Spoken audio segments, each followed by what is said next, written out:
En libertad, con Jano García. Damas y caballeros, ¿qué tal? ¿Cómo están? Sean bienvenidos a esta noche del 13 de noviembre de 2025. Celebra el gobierno la decisión del abogado general de la Unión Europea, que este tipo, hay que recordar, Den Spillmann, fue el que tumbó la doctrina Parot y permitió que más de 60 terroristas fueran liberados. Bueno, pues estos, ya saben, Europa, ven a salvarnos. Pues este ha decidido avalar el grueso de la amnistía. Eso sí, ha planteado dudas legales. El letrado ha estimado que la norma no afecta a los intereses financieros de la Unión Europea y que no constituye una autoamnistía. Para partirse de risa. No es una autoamnistía. Nos dice este siniestro personaje que aquí, como en España somos tan paletos, vamos a ver qué nos dice un tipo con un apellido extranjero porque así le da más fuerza. No hace falta que venga nadie a decirnos lo que es la amnistía. Ya lo sabemos. Pero aquí, desgraciadamente, durante muchísimos años, ha estado el rollito constitucionalista y también ha estado el rollito de la Unión Europea es lo mejor que hay. Pues no, tiene sus ventajas y sus inconvenientes. Y aquí hemos decidido que a ver qué hacen otros.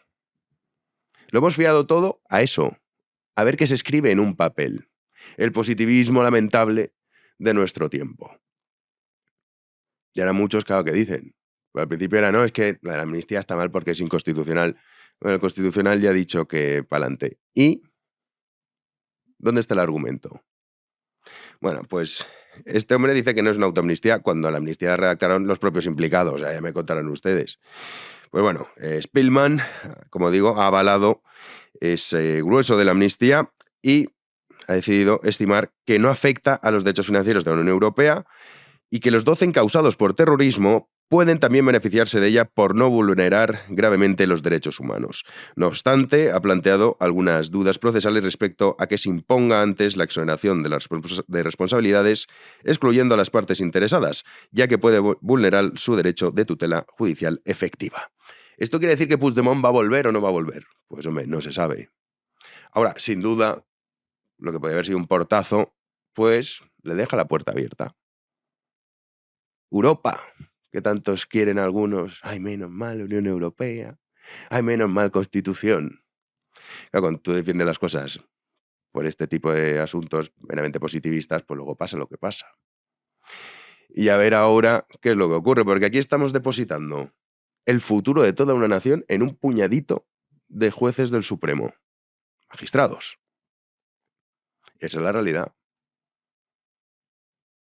Ahora hablamos del fiscal general del Estado, que hoy era el último día. Pero antes, Míriam Nogueras, recuerden lo que decía, no hace una semana, 2, 3, no, ayer. Vostè no ha complert, vostè no té paraula i sembla que a vostè només li interessa el poder. És un cínic i un hipòcrita. Apugi el volum del pinganillo, senyor Sánchez, i escolti'm, aquesta relació s'ha acabat. Pues se ha acabado tanto que hoy mismo, menos de 24 horas, Junts ha salvado al gobierno para que la vida de las centrales nucleares no se prolongue, que es lo que pedía el Partido Popular como en criterio. Pues Junts, venga, va, in extremis, salva al gobierno. Pues es que estos son trileros, es esa batalla que ya veremos, acabarán apuñalándose, no tengo la más mínima duda, no sabemos quién a quién. Pero estos son los de Junts,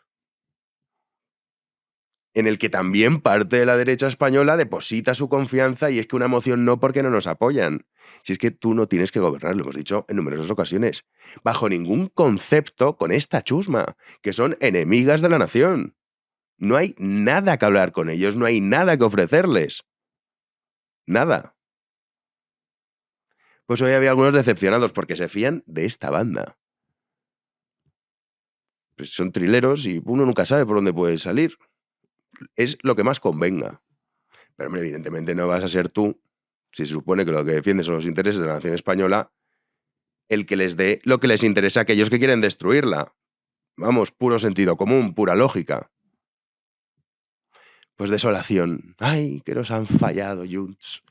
Se habían dicho que esta relación se ha terminado. Pues no. Hombre, afortunadamente les ha salido Alianza Catalana.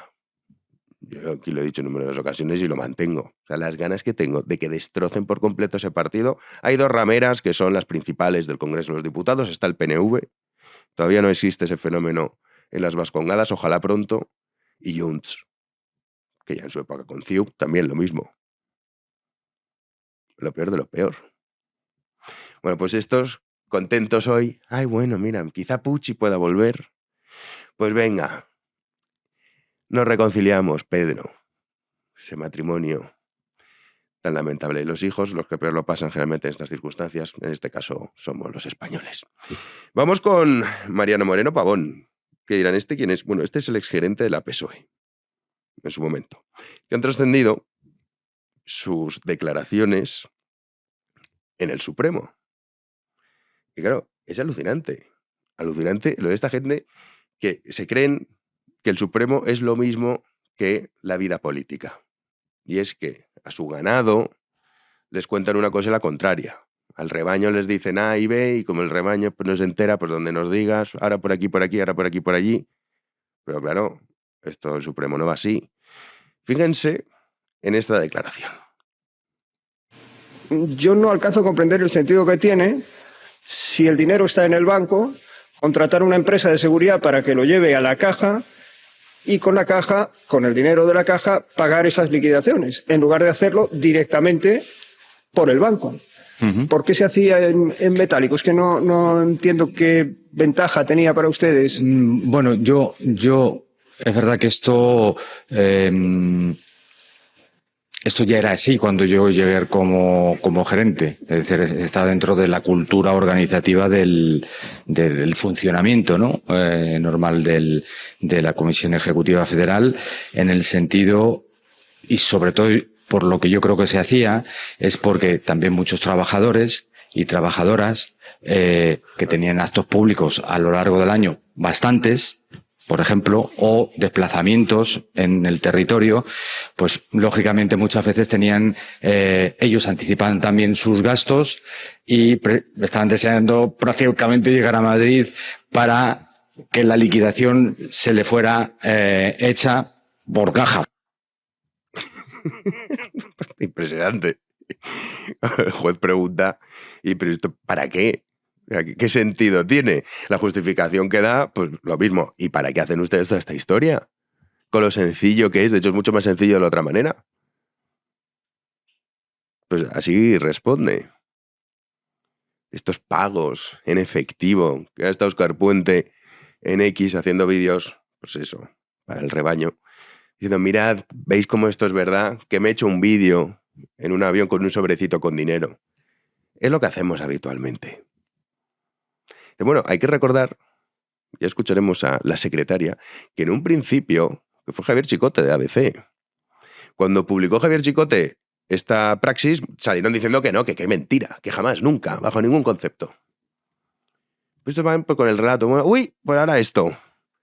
Pero le preguntaban, le decían, oiga, pero el mecanismo que ustedes tenían, esto quiere decir que cualquiera, ¿cómo sabe usted que ese dinero se le daba al que supuestamente había hecho estos gastos? Que no lo sabía. No, pero no me está entendiendo. Ya sé, esto nos lo ha explicado doña Celia, sí. Primero le daban a ella, sí, tal, ella lo bajaba a administración. Pero lo que digo es cuando administración aprobaba el pago, sí, y entregaba el dinero a doña Celia para que, sí, se lo diese al, sí, titular de la petición, sí, ¿a quién se le entregaba en esos casos donde la Secretaría de Organización estaba compuesta por personas indefinidas? ¿Al señor Ábalos, que era el que había autorizado el gasto? ¿Se no le entregaban a otra persona? ¿A quién? Yo no lo sé, porque no estaba en ese momento. En ese momento del pago material, yo no estaba dentro de mis funciones, ni siquiera en la misma caja. Ya, pero lo que sí estaba dentro de sus funciones era controlar, sí, que los, sí, pagos, sí, se realizaran para la finalidad en que se autorizaban. Eso sí. Entonces, si hay un colectivo de personas que ha incurrido en un gasto y no tenemos identificadas las personas, mal vamos a poder saber si ese dinero que usted ha dado ha ido a las personas que incurrieron en el gasto. Sí, sí. ¿Usted tenía forma de saber eso o no? Yo no tenía forma, porque eso venía autorizado por el secretario de organización. Cuando Celia o alguien de esa secretaría firmaba el recibir después de haber justificado y haberse subido esa cantidad de esa liquidación, ellos eran los que se encargaban de repartirlo entre su equipo, entiendo yo. Supone usted, Supongo pero yo. usted Claro. no lo sabe. Yo nunca lo vi. No lo vi porque no estuve presente. Esto es lo que, claro, ya diría uno, hombre, pero ¿cómo nos va a gobernar un partido que tiene este descontrol en su propia sede, que llega uno por ahí y dice, oye, que me he gastado esto, toma? Y, pues no tiene ni que ir él, ni que ir él, o sea, cualquiera, una persona aleatoria llega por ahí, vengo a cobrar lo del señor Ábalos, toma. Va el señor Ábalos, yo qué sé. Hay un momento cuando el juez le dice, hombre, pero todo esto, claro, simplemente la pura lógica, el sentido común, de que usted no sepa a dónde va para el dinero. Y el otro dice, sí, hombre, claro, planteado así, pues es verdad que sí. Hombre, de verdad, qué defensa, ¿eh? Y luego te salen los del gobierno diciéndote que está todo clarísimo, que ya han demostrado que está todo perfecto en la hoja de contabilidad. De, hombre, a ver, pues permítannos que dudemos. Pues que es espectacular. Este era el gerente. Dice, pero el dinero, ¿para quién ha ido? Uf, ya me pilla usted, señor juez. Es que van a pillar, ¿eh? ¿Qué preguntas? La secretaria, Celia Rodríguez. Esta es la que aparecía en los posits. Y el money, ¿se acuerdan de ese mensaje? Que no han venido para el money. Bueno, pues esta también ha estado. Pero es que ella también estuvo, en un momento dado, negando por completo que se hiciesen pagos en efectivo. Vemos lo que decía en 2023 y lo que dice ahora. Cuando los pagos se habían realizado y había que reintegrárselos al señor Ábalos, ¿cómo se hacía? ¿Por transferencia bancaria? Sí. Transferencia bancaria. ¿Quién ordenaba esas transferencias? Pues el jefe de administración, supongo. El departamento de administración. Y dice usted, cuando el departamento de administración aprobaba esos pagos que iba a hacer después usted, la avisaban para que fuese usted a por el dinero. Exacto. A por el dinero. Bajaba por ello, sí. A por el dinero en metálico para pagar. ¿En qué quedamos? Hace 2 años eran transferencias, ahora ya no. Ahora es en metálico. Pero ya aquí está todo bien, todo normal. ¿Por qué sospechan ustedes de la financiación de la PSOE? Pues bueno, estos, en cuanto lo sienten, Mariano Pavón, Moreno Pavón, tiene una pinta horrible. Celia, pues en fin, pinta menos secretaria. Tampoco pinta bien el asunto para ella, pero que se lo preparen un poco mejor, ¿eh? Porque ahora acaban diciéndome, pues sí, ha visto así, y no saber si el dinero había llegado al que supuestamente había hecho los gastos. Pues hombre, un poco de descontrol quizá sí que había. O un poco de blanqueo, quizá. Y quizá también un poquito de financiación ilegal. Pues bueno, esto está el Supremo. Que al final, esto es lo trágico. Hemos depositado, y esto es una crítica que tenemos que hacer, porque es real, en un puñado de jueces magistrados del Supremo, el futuro de la nación española. Todo ese peso se lo hemos dado a ellos. Con la cuestión del fiscal, con la cuestión de Puigdemont, con la cuestión de la financiación ilegal, el caso Koldo, etcétera, etcétera, etcétera, etcétera. Porque necesitamos que lo ponga en un papel. El ejemplo perfecto de eso es que el caso del fiscal general del Estado, este tipo sigue siendo fiscal general del Estado. No ha habido ni una sola movilización. Tampoco se crean ustedes que estas 2 semanas ha estado la oposición, PP y Vox, hablando del asunto. No. No. Cuando tienes un fiscal que el mero hecho de que entre la Guardia Civil, tenga borrados todos sus mensajes y el móvil anterior lo haya destruido, hombre, ya dices, pero ¿cómo coño va a ser este tío fiscal general del Estado?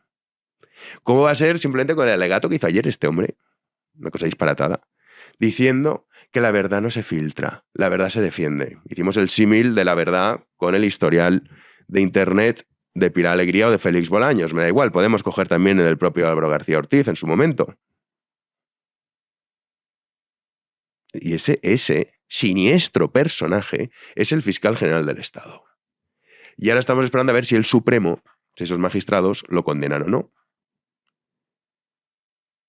Es dramática la situación.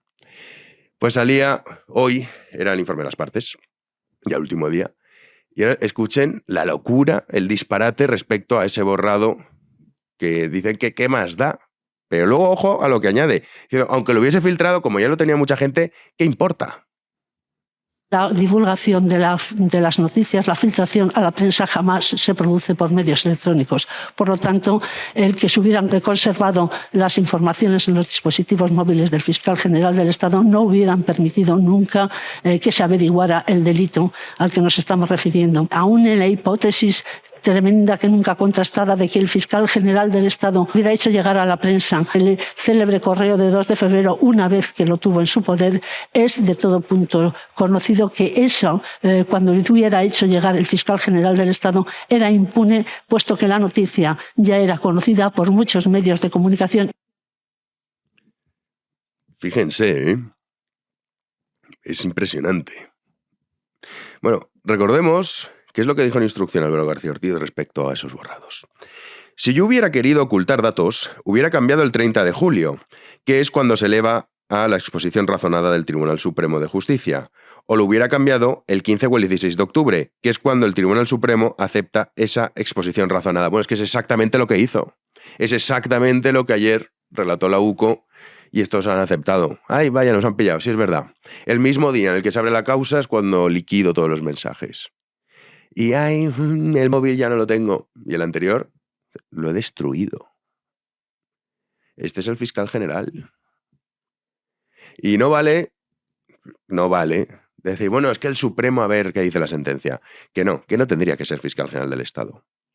Que el positivismo que lleva la derecha sociológica, política, mediática, desde hace muchísimos años arrastrando, afortunadamente viene una generación que no está en esa línea, porque esa línea es lo que nos ha traído hasta aquí.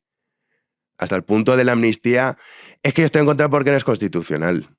Que cuando fue la pandemia, el principal partido, el representante de esta línea, que es el Partido Popular, salía diciendo que, hombre, esto de encerrar a la gente y tal, vamos a hacerlo pero con una ley de pandemias. Es todo porque la ley. Entonces el fiscal, si no lo condenan, ay, pues sí, claro, no hay condena. Es dramático. Es un vacío intelectual tan profundo el que exhibe la derecha en este país, que claro, los otros se parten de risa. Dicen, que todo depende de lo que ponga en papel. Un momento. Y aún hay idiotas que van por ahí con el rollo de la Constitución, yo soy constitucionalista. No. Usted es un positivista, que es muchísimo peor. ¡Comenzamos! Como cada jueves tenemos el privilegio de contar con nuestro queridísimo Gabriel Albiac, al que ya saludamos. ¿Qué tal, Gabriel? ¿Cómo estás? Querido Jano, el privilegio es estar aquí con vosotros. Y bueno, supongo que tú estás en el mismo estado, ya no hablemos de estupor, verdaderamente de malestar, de desagrado profundo que nos produjo la jornada de ayer. Que de verdad, Jano, fue como una especie de puesta en escena del grado de descomposición, pero de descomposición completa al que ha llegado el país. A lo largo del día, materializado en 3 puntos, uno detrás de otro. Primero, en el Tribunal Supremo nos encontramos a un fiscal general que en un revuelo se quita su toga, se planta con una camisa, por cierto, 3 o 4 tallas más grande, pero bueno, parece que eso está de moda. Fue también lo que hizo el señor Sánchez cuando quiso dar pena, ponerse una camisa así que le viniese muy grande para que pensasen que el pobrecito estaba pasando hambre. No sé, esas cosas ahí me desbordan. Lo de las escenografías de los políticos, de verdad, llegan a un extremo de ridículo que es difícil de entender. Pero olvidémonos de ese ridículo y vayamos a lo esencial del espectáculo. Lo esencial del espectáculo es que ese señor que se había quitado la toga, pero que seguía siendo fiscal general del Estado, se sometía al interrogatorio de una subordinada suya que en su nombre, porque los fiscales actúan en nombre del fiscal general, iba a interrogarle a él en tanto que acusado. Dicho de otro modo, el señor García Ortiz se estaba interrogando a sí mismo con la mayor cara del mundo, a través del muñequito que era la señora fiscala que hablaba. Y eso no es ni ningún insulto ni ninguna devaluación de la Fiscalía. Eso es la ley española. En España, la Fiscalía opera por orden jerárquico. Por lo tanto, en última instancia, todo fiscal actúa siempre en nombre del fiscal general. y lo más que puede hacer es hacer constar su disconformidad, pero siempre defendiendo las tesis del fiscal general. Así que, espectáculo maravilloso. Y te digo sinceramente, Jano, eso en estos momentos no puede producirse en ningún país de la Unión Europea y en poquísimos países, incluidas las, ¿cómo decir?, los caudillismos, las variedades más pintorescas, caribeñas que quieras de la ficción jurídica. Vamos a ver, Jano. O sea, después de eso, después de ver cómo un fiscal general se interroga a sí mismo, que debo decirte que eso es exactamente una escena de Groucho Marx, lo de colocarte un momento en el lugar del juez, es decir, doy la palabra al abogado, ponerte en el lugar del abogado y a continuación le contesto en tanto que acusado, es decir, haciendo el giro de todas las posibilidades en el escenario. Después de una burla así, que sinceramente la han plagiado directamente de Groucho Marx, vamos a ver, ¿quién en este país va a poder aceptar de buen grado someterse a la legitimidad moral de una fiscalía que tiene la osadía de hacer semejante cosa? Y que además exhibe ante los allí presentes, y en realidad ante toda la ciudadanía española, que la fiscalía es un campo de batalla en la cual el fiscal general impone sus criterios junto con el grupo de sus afines frente a todo aquel que no se ajuste a lo que está preestablecido por el fiscal general. Y no vamos a recordarlo una vez más. ¿Quién manda en el fiscal general? Dijo el señor Sánchez, pues eso. El fiscal general, el señor Sánchez manda sobre el fiscal general, el fiscal general manda sobre la fiscala que intervino ayer y la fiscala vehicula las preguntas que le vienen de la jerarquía Sánchez fiscal general. Es tan grotesco. Si no fuera tan trágico, debería dar tanta risa. Pero es que al mismo tiempo, Jano, el mismo día y prácticamente a la misma hora, conocíamos, materialmente, escuchábamos las grabaciones de la Miss Cloaca esta que se dedicaba a espiar y amenazar a los adversarios del gobierno. Una tal Leire Díez, a la que nadie conocía hasta que de pronto apareció y emergió como la delegada del gobierno para poner orden en ese mundo insoportablemente reaccionario de la justicia. Bueno, ¿qué es lo que nos encontramos en esas grabaciones, Jano? Es inaudito. Es casi impensable. Una grabación en la que una señora que dice estar hablando en nombre del presidente del gobierno intenta sobornar a un fiscal e intenta chantajear a otro. Porque esa es la doble operación que aparece en las grabaciones. Al fiscal Estampa le hace una proposición: maravilloso hombre, a ti te tratamos muy mal, fue un error por nuestra parte, pero el de arriba, el número uno, el que manda sobre todo, ya sabes, está dispuesto a rectificar aquel error y solamente, en realidad no te pide casi nada, lo único que tienes que hacer es borrar todo aquello que afecte a su señora. Vaya por Dios. Todos pensábamos que la señora del señor presidente no había hecho absolutamente nada, y por tanto, si no había hecho absolutamente nada, no parece que hubiera mucho que borrar. Pues ahora la tal fontanera intenta sobornar a un fiscal que tiene el reflejo de grabar todo lo que le dice, y que es lo que hemos escuchado ayer, le dice directamente que hay que borrar todo, pero todo, insiste, y que si borra todo, pero todo, le devolverán todos los cargos de los cuales había sido relevado por la intervención del presidente del gobierno y del fiscal general. Al mismo tiempo, a otro fiscal, también en una buena relación con la jerarquía Sánchez, Álvaro García Ortiz, le mandan el siguiente aviso. La señora se presenta con un vídeo en una redacción de periódico y dice: oiga, que tengo un vídeo sexual del fiscal Grinda. Pero vamos a ver, es que revelar la vida privada de un ciudadano, y no digo ya filmarla, es directamente un delito, y un delito gravísimo. Pero claro, si esta señora dice estar hablando en nombre del presidente del gobierno, ¿qué más le da cometer todos los delitos posibles si estaba en ese momento comprobándose que cualquier delito cometido en favor del señor Sánchez y su pequeña y grande familia está condenado a permanecer perpetuamente impune? Bueno, pues no era suficiente con esos dos asuntos. Primero, el espectáculo de la Fiscalía. Luego, la vileza extrema de la señorita de las cloacas. No, tenía que sumarse a eso la humillación, el envilecimiento del Parlamento español, en el momento en el que una señora representante de Junts, es decir, delegada de un delincuente huido de la justicia, se dirige al presidente del gobierno para decir: oiga, que esto se ha acabado, que nos da usted inmediatamente todo lo que le hemos pedido, olvídese de nosotros, porque, y la tía le dice con la mayor tranquilidad del mundo, porque es usted un cínico y un hipócrita, así tal cual en el Parlamento. Oye, pero lo fantástico no es que le diga que es un cínico y un hipócrita, que probablemente haya mucha más gente que piense lo mismo, ¿no? No, lo verdaderamente extraordinario es que en sede parlamentaria se dice eso y ni la señora presidenta del Congreso dice que se va a borrar de las actas, como ha hecho en tantas ocasiones, con cosas infinitamente menos graves, ni, y eso es lo verdaderamente grave, el señor presidente del gobierno dice ni mu. Porque el señor presidente del gobierno sabe perfectamente que por más que le insulten los delegados del delincuente huido en Bélgica, que por más que lo humillen, él tendrá una y otra vez que tratar de recuperar ese apoyo, que es la condición mediante la cual puede llegar a lo único que le importa, que es llegar al año 27 sin que los jueces caigan sobre él y sobre su familia.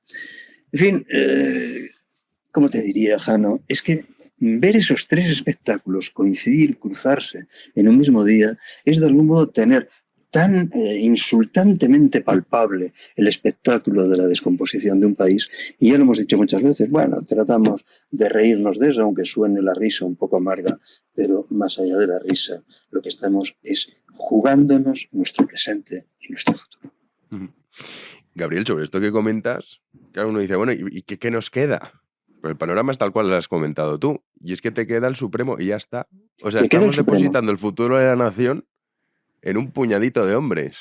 Y cuidado que sigue en marcha la operación de una ley del Poder Judicial que arrebate el control de los procedimientos penales a los jueces instructores y se los entregue a estos señores que dicen estar hablando en nombre del gobierno, que muestran estar defendiendo todas las tesis jerárquicas que vienen del gobierno y que componen, desgraciadamente, la Fiscalía Española.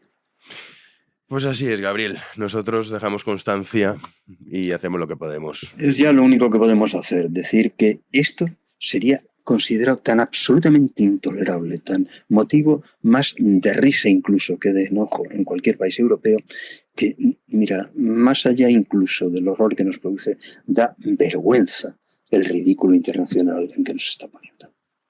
Pues así es. Camino de un narcoestado, entre comillas, entendido como el que aquí no pasa nada y la impunidad del delito continuamente frente a nuestros ojos. Un Estado sin garantías jurídicas, es decir, un Estado sin división de poderes. Pero que nadie se engañe, la democracia no es el proceso electoral.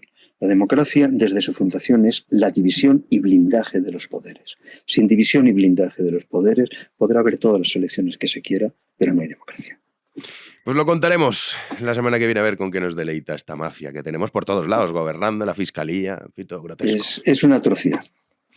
Un fuerte abrazo, Gabriel. Gracias. Venga, un abrazo fuerte. Hasta luego. Pues esta es la radiografía, queridos amigos. Ya nos gustaría poder contar otra, pero lamentablemente es así. Nos vamos a las noticias del día.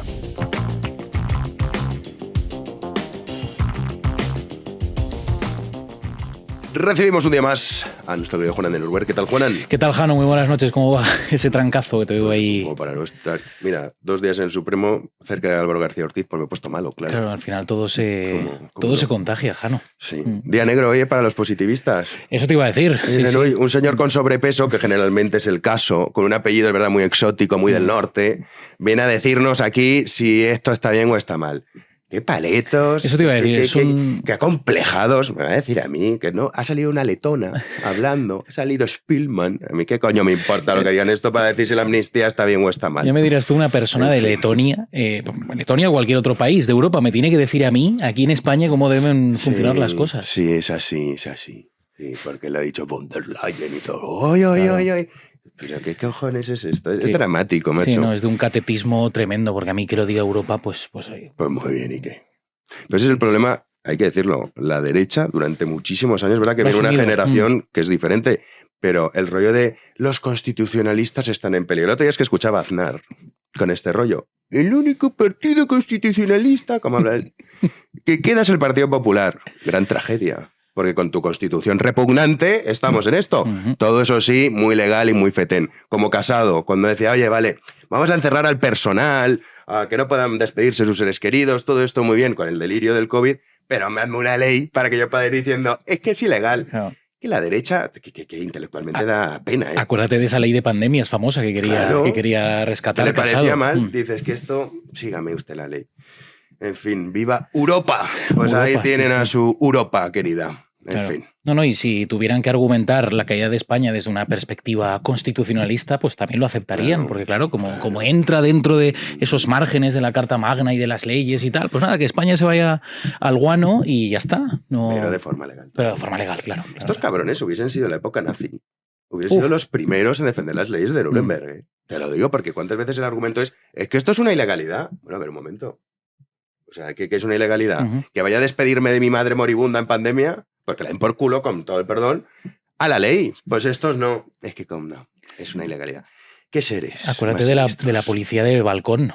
En la época de la... que además yo creo que en este programa lo hemos dicho alguna vez, que ahí entiendes muy bien la Stasi, por ejemplo, cómo funcionaba. Tal cual. Oye, la pandemia sirvió para eso. Yo entendí perfectamente, porque siempre estaba eso. Es decir, ¿cómo una sociedad puede vivir en este marco? Y al que era su amigo, es verdad que a pesar de que uno lea El mundo de ayer, que es un libro extraordinario de Stefan Zweig, que relata cómo sus propios amigos de toda la vida lo dejan de lado, acabó el hombre suicidándose, el pobre. Dices, ¿cómo es posible? Pues entendió perfectamente. Entre familias, amigos, parejas. No, fue muy duro, y lo peor de todo es que se ha quedado instalado esa forma de actuar en la población, o en una gran parte de la población. No vamos a decir que aquí han sido todos. No, todos no, porque como digo, afortunadamente viene una generación que no está en ese rollo positivista, lamentable, legalista, de que la ley, y la Constitución, y la Constitución, igual que la Unión Europea, tiene cosas buenas y cosas malas, pero esto de que es buenísima siempre, pues no. ¿Ahora qué decimos con la Constitución? Quizá hay que depositar las esperanzas en los más jóvenes, que yo creo que esto no lo tienen tan asumido, ese positivismo. Ojalá. Quiero pensar, no es por... Sí, no es verdad que los datos, oye, son optimismo ahí, ¿no? Dices, los jóvenes parece que no vienen así de envenenados. Porque no sea todo oscuro. Sí, no. Oscuro, en este caso, para peinado... Pobre peinado, que no le dejan no hay manera, nada, pero es que se está precipitando. Ya le han dicho que, pues, espérate, pues no, este hombre, en fin. Ya, pueden ser las ansias de ir a por, iba a decir Yolanda Díaz. Que también debería. Que también debería. Pero pente imputada, pues imagínate, le quiere buscar hasta, en fin, un software debajo del colchón de Moncloa. Bueno, la Audiencia de Madrid ha anulado la decisión del juez Peinado de pedir a la UCO analizar el rescate de Air Europa. Ha admitido el recurso contra el auto del juez, de defensa de Begoña Gómez, contra el auto del juez Juan Carlos Peinado, que requería a la UCO un informe sobre el rescate de Air Europa en pandemia. En un auto, los magistrados dejan sin efecto el auto del juez, instructor, al entender pues que carece de fundamentación, o se refiere por otro lado a noticias periodísticas que no se investigan en el procedimiento que se sigue en el juzgado. De hecho, la Audiencia de Madrid le reprocha al juez Peinado que pidiera investigar el rescate de la aerolínea, abro comillas, sin el más mínimo indicio. Los jueces dicen que no quieren coartar al instructor en este caso, pero le recuerdan que no debe meterse en asuntos que ya investigan instancias superiores en otros procedimientos. Anula, por lo tanto, la decisión del magistrado, que mantiene, eso sí, como he dicho al principio de esta noticia, a Begoña Gómez Pentaimputada. Me encanta decir pentaimputada. Sí queda bien. Una palabra pegadiza, además. Pegadiza. Pentaimputada. Además, se te llena la boca. Y además puede decir que ahora... ¿Tú qué eres? Porque antes que era Begoña Gómez. Claro, no decía que era contable de las saunas, de los prostíbulos de su padre. Eso lo decía. Ahora puede decir yo soy pentaimputada. Pentaimputada, claro. Y con mucha gente no tiene puta idea de lo que significa, pues dirá, uy, qué persona más importante. Además que no creo que haya tanta gente en España que esté o que haya sido pentaimputada, ¿eh? Es que son 5 delitos. Sí, no está mal tirado. Ahora igual de repente salen muchísimos, pero yo que recuerde, vamos, así de golpe 5 delitos. Yo no conozco a nadie. No, a ver, si amigos cercanos, pues no. De nuestro entorno. No. Somos gente legal, positivistas, perdón. Pili Alegría, que hoy esta noticia lo publicaba el diario El Mundo. Es verdad que lo ha desmentido.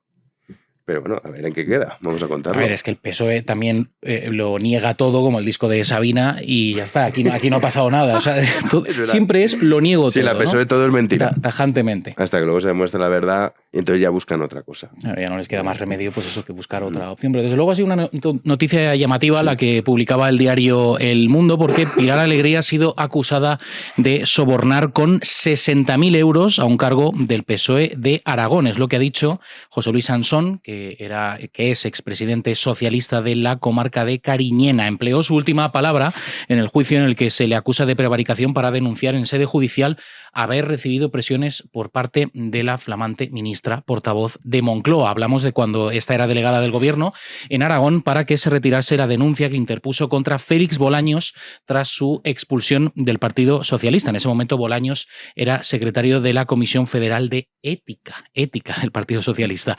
Las palabras de Ansón resuenan con fuerza en pleno caso PSOE, con las andanzas de los Koldo, Cerdán, Ábalos y compañía. Vamos a escuchar esa última intervención en el juzgado.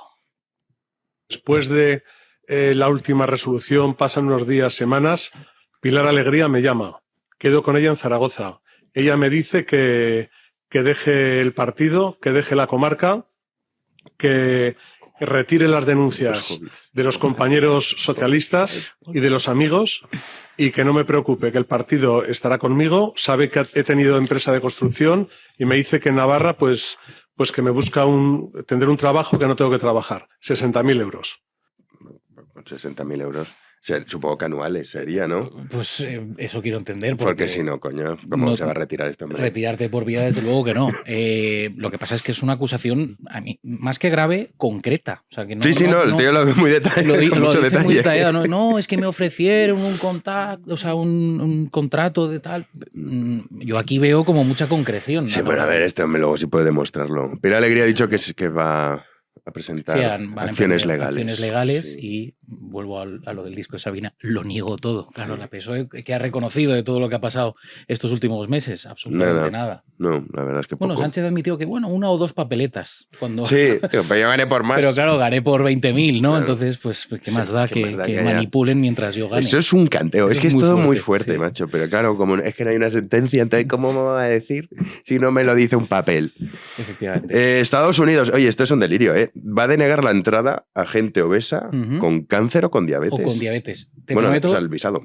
Lo ha contado David Alandete en el diario ABC. Yo cuando he visto la noticia pensaba que era algo... Que estaba mal, Estaba mal. Digo, no puede ser, pero yo me fío mucho de David Alandete. No, si lo ha dicho Alandete. Entonces sí, va a misa lo que ha dicho Alandete, pero es una realidad. Desde luego es lo que se está planteando desde la administración Trump, lo ha dicho el secretario de Estado de Estados Unidos, Marco Rubio, que ha ordenado a los consulados y embajadas de ese país considerarlas como motivo para denegar visados. Todo ello, según señala, ante el riesgo de que los inmigrantes quieran entrar en el país para obtener tratamiento médico y no pagarlo. La instrucción se envió el pasado 6 de noviembre mediante un cable diplomático del Departamento de Estado, que ya ha sido recibido por las misiones diplomáticas y ya se está aplicando. El texto amplía los criterios médicos existentes, que hasta ahora se centraban mayoritariamente en enfermedades contagiosas. Por ejemplo, hasta 2010 el VIH era motivo de inadmisibilidad para solicitar visados a Estados Unidos, tanto para inmigrantes como para no inmigrantes. Sin embargo, los solicitantes que viven con VIH deben demostrar que no supondrán una carga pública, acreditando que cuentan con recursos recursos económicos suficientes, además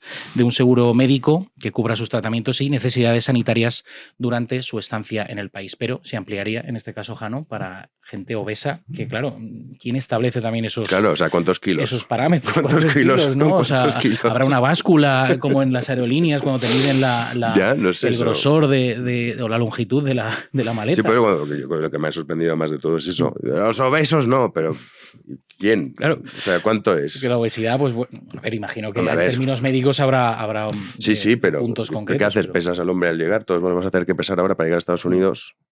No sé. O sea, imagínate el que pese más de 100 kilos, que puede ser una persona muy delgada si mide 2 metros. Claro. Sí, no sé. Desde luego es llamativo, ha generado mucha polémica y bueno, veremos. Hombre, hay una parte que tiene, o sea, es que claro, una parte de razón, y es que uno puede aprovechar una vez está ahí y decir, ay, que estoy fatal. Hombre, ya, que es lo que nos pasaba aquí, acuérdate, la época decía, había un momento que era sanidad gratuita y decían universal. O sea, ya no era terrenal, era del universo entero. Ni gratuita ni nada, claro. Universal, el orbe entero. Gratuita, ¿no? Y universal. Y lo decían todo el día, hoy, todo, ay, somos la leche. Entonces venía aquí los británicos, que estos son gilipollas, llego ahí, me operan y tal, no sé qué. Hombre, pues claro, hay que controlarlo. Eso cuesta pasta. Efectivamente. Y aparte, allí en Estados Unidos, que todo lo relacionado con la sanidad cuesta un dineral. Pero es que además en Estados Unidos hay conceptos muy erróneos. La gente se cree que tú te estás muriendo por la calle y no te atienden. Y te quedas ahí muerto. Y te miran todos, mira cómo está muriendo este. No es así, ¿eh? Ya. Pero bueno, eso, mira, Manu le podíamos encargar en Economía en Llamas que explique bien cómo es el sistema en Estados Unidos. En Estados Unidos, sí. Porque no es tan sencillo como, venga, si no tienes dinero te mueres. Que es lo que te venden aquí para justificar que te robe más de la mitad para decir, luego tienes gratis la educación y la sanidad. La sanidad, carreteras. Universal. En fin. Universal Studios. Universal Studios, eso es lo que estamos. Qué mundo, macho. Es toda una película, Jano, efectivamente. En fin. Lo contaremos. Lo contaremos y bueno, pues positivismo mediante y claro. Congestión mediante. Siempre y cuando la ley nos lo permita, claro, porque si Perro mañana aprueba una ley que dice que no se puede tener canal de YouTube, pues entonces ya que, es que no vas a hacer un programa que no te lo permite la ley. ¿Cómo vas a hacer un programa que no te permite la ley? Claro, entonces tú tendrás que tirar tu bolígrafo y decir... Claro, si mira, el artículo 27/32 dice que no, pues ya está. No has visto que lo pone en este papel. Claro. ¿Cuánto trabajo nos queda? Sí, no puedas decir, como siempre, muchas gracias por estar ahí. Ya te tendrás no, seguiremos. No, pero pues lo dice la ley, Jano. No puedes, da igual, la incumpliremos. Es que ese es un tema. ¿Hay que cumplir siempre la ley? Pues no. No. Y el que diga lo contrario es, sí, o sea, que usted iría, este es un judío, meterlo por ahí y quitarle los derechos, claro. La derecha, ¿eh? Es que... Hay que hacer el programa ese de la derecha sociológica. Lo vamos a dejar grabado para Navidad. Para estas Navidades, sí. Sí, va a ser uno de los especiales, que vamos a hacer entrevistas, pero también programas de ciertos temas que no podemos abordar. Tenemos uno de inmigración también pendiente, pero ese 100% que cae. Hay que darles caña. De momento nos vamos a la tertulia. Arrancamos la tertulia y lo hacemos dando la bienvenida a Chapu Apaolaza. ¿Qué tal? Pues muy bien, Jano, encantado de estar aquí contigo. Oye, como se me olvidó el otro día decirlo, el canal de YouTube de Chapu. ¡Hombre! Tienen ustedes que suscribirse, es la extorsión que nos hace para venir aquí. Y que para que no se me olvide decir, para que veas al principio de la tertulia y al final. Muy bien. Muy difícil el canal, encontrar el canal de Chapu Apaolaza en YouTube, ¿no? Sí, dejamos el enlace para que hagan un simple clic. Tienen que hacer 2. Suscríbete, dale al like, comenta. Sí. ¿Contento con el canal? Sí, muy bien. Como uno está continuamente opinándose encima, pues es magnífico. Y está muy bien el contacto con la gente. La gente comenta mucho en YouTube, igual que aquí, en Libertad, y está muy bien ese contacto, ¿no? Con el... No sé cómo llamarlo. Es un... Con la audiencia. Evidente, ¿no? La audiencia. Sí, la audiencia. O sea, porque es verdad, todavía no tenemos un nombre para YouTube vidente. Claro, es YouTube un vidente, es un oyente. Claro, porque es que es eso. Algunos nos escuchan a través de iVoox, no nos ven nunca. Claro. ¿Quién sabe? Rubén Arranz, ¿cómo estás? Doblete esta semana, ¿eh? Doblete, no, triplete, porque mañana vas con lo que nos han contado. Correcto, eso es. Espero que la gente no se canse de mí. Yo hago todo lo posible para renovarme cada día. Lo pienso por las noches, a ver qué argumentación estelar puedo sacar hoy que ayer no pude dar. Así que quédese hasta tertulia, querido espectador, que habrá cosas que no ha escuchado nunca. Y además tienes canal de Telegram también para tus espectadores, ¿verdad? Más acotado para los que siguen lo que no te han contado. Oye, pido todas las semanas colaboración para el programa Y esta semana ha estado desbordado. La gente participa, no modero. O sea, el otro día me mandó un anuncio de estos de aspiradoras, de no sé qué. Eso quité, pero ya está. El spam. Pero no modero nunca. La gente se porta. Es una buena comunidad, como la de los comentarios de este programa, que además siempre son especialmente optimistas y positivos con nuestras opiniones. Sí que nos queda, Iván Vélez. Si no tiramos de eso, no estaríamos aquí, quizá. No estaríamos aquí. Oye, ¿de mí no publicitas nada o qué? Bueno, es que claro, lo que me estabas hablando es de que has tenido un papel en tus manos. ¿De qué año has dicho? De 1526. De actualidad rabiosa. Bueno, ya venía la confesión de... sí, era una proyección de González Amador, ¿no? Con 500 años de antelación del que iba a pasar. Claro, pues ¿qué publicitamos? Bueno, damos, digamos, mérito a que hayas podido tener en tus manos ese papel. Sí, no, en mis libritos. Ya hablaremos. Es verdad, podríamos haber puesto tus libros. No publicitas nada, es que me tienes completamente marginado. Es que la segunda vez que este año. ¿Por quién estaba firmado el papel? ¿Forma parte de la ejecutiva de algún gran partido actualmente? No, era preconstitucional. Hablando de la Constitución. El Tribunal Constitucional, ya saben, toda la cuestión de la amnistía. Bueno, pues hoy la noticia. Es verdad que muchos dicen, entonces Puigdemont va a volver seguro. Pues no, me seguro no. O sea, lo que pasa es que es verdad que podría haber sido un portazo. Y esto sí que deja la puerta abierta, hay que decirlo, a que pueda regresar Puchi. Rubén. A mí me ha sorprendido desde el punto de vista que no soy jurista que el criterio sea tan contrario en su día a los fiscales del Tribunal Supremo, que dejaron claro que la malversación no se puede incluir dentro de la ley de amnistía. Pero en cualquier caso, sí, se puede decir que es un espaldarazo al argumentario del gobierno de Pedro Sánchez y uno más a los independentistas, a los organizadores del 1 de octubre, que aquí fueron condenados por el Tribunal Supremo por la organización del referéndum del 1 de octubre y por los disturbios previos, pero que en Europa es cierto que han tenido algunas victorias morales, como se puede etiquetar lo que ha sucedido hoy, que no son menores. En cualquier caso, yo propondría una reflexión, venía pensando con respecto a lo que ha sucedido, y es si esta decisión o incluso la posible vuelta todavía lejana de Puigdemont, yo no sé qué opináis al respecto, si podría mover algún voto, porque al final en realidad todo más allá de las decisiones judiciales que acontezcan, la gran pregunta es, ¿todo esto va a cambiar ese guión de gobierno en decadencia o en presunta decadencia que observamos en las encuestas, que observamos a tenor de la actualidad, marcada por casos de corrupción, marcada por procesos judiciales y por decisiones? Es decir, el que el gobierno haya tenido una buena noticia en medio de una marea de detritus que le rodea y que le afecta, ¿esto puede llegar a mover algún voto o al final es un asunto que por suerte o por desgracia se da por amortizado y al votante medio se la trae un poco al pairo, le trae un poco sin cuidado esta información?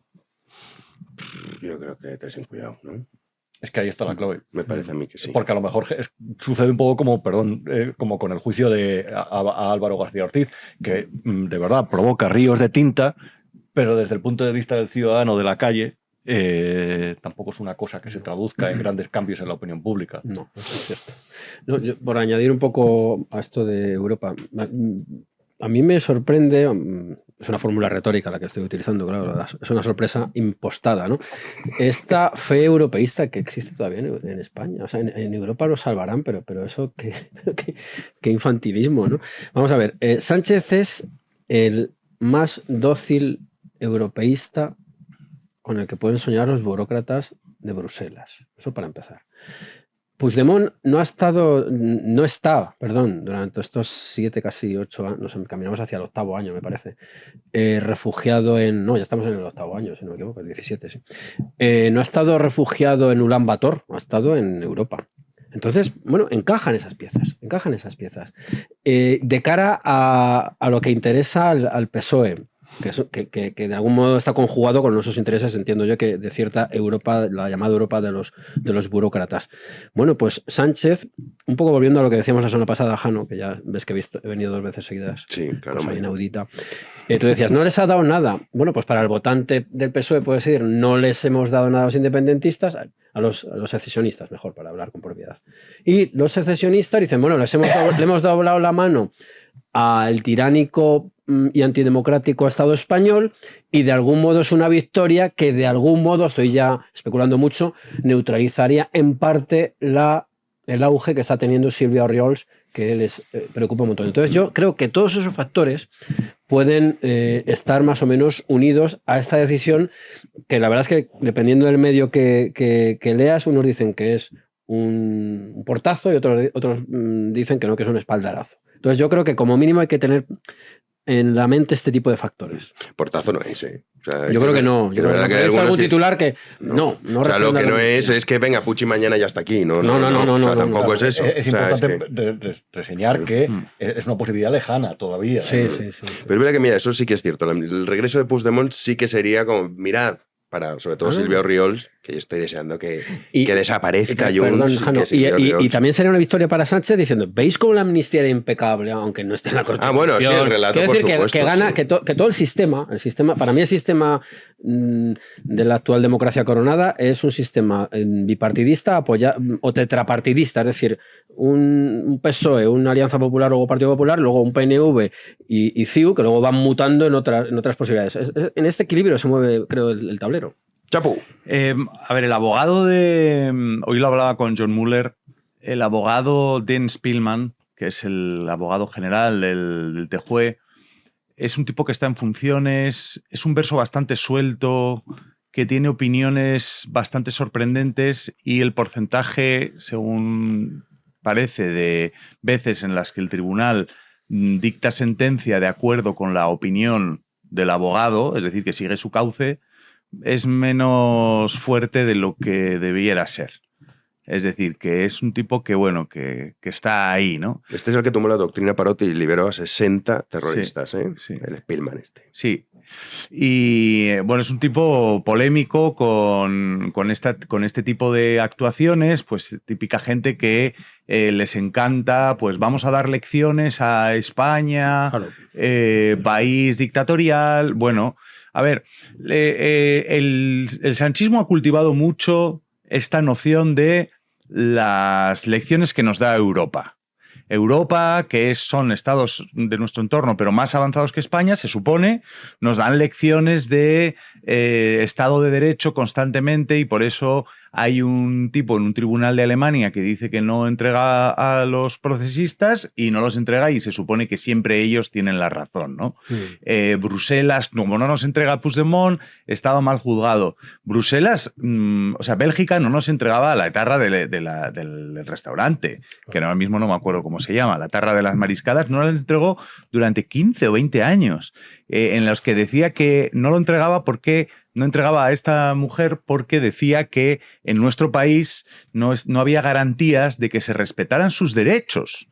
Es decir, siempre ha habido una sospecha en el resto de países europeos de la gente de la judicatura más progresista sobre las garantías y, al fin y al cabo, Puigdemont ha sido visto como una especie de héroe, libertador, un Bolívar de los derechos de los pueblos. No voy a aburrir, ¿no?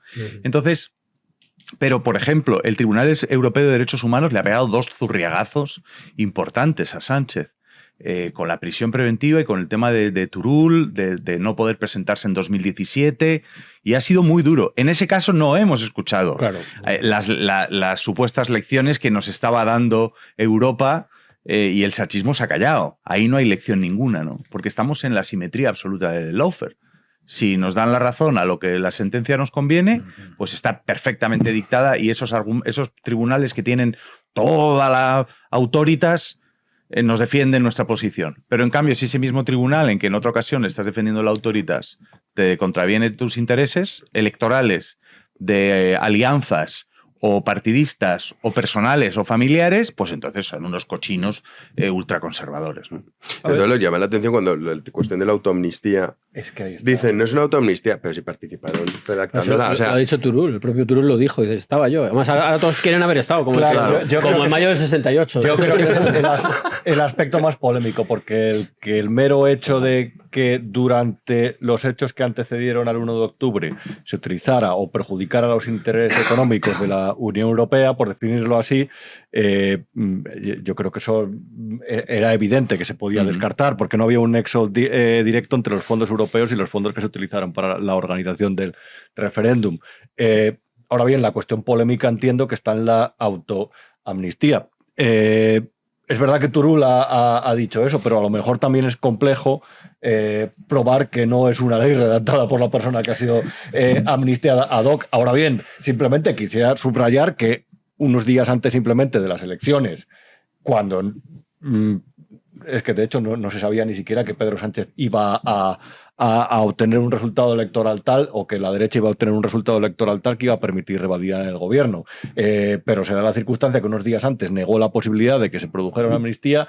Todo, digamos, el espacio mediático que acompaña al gobierno rechazaba esa opción, todo el espacio mediático no independentista, y unos días después todo cambió de opinión y se empezó a redactar esa ley precisamente por esa necesidad parlamentaria. No surgió de un espíritu inicial de convicción con que iba a garantizar la recuperación de la convivencia y el orden en Cataluña. Eso es posterior porque evidentemente es lo que sucedió después de las elecciones. La necesidad creó la ley, no viceversa.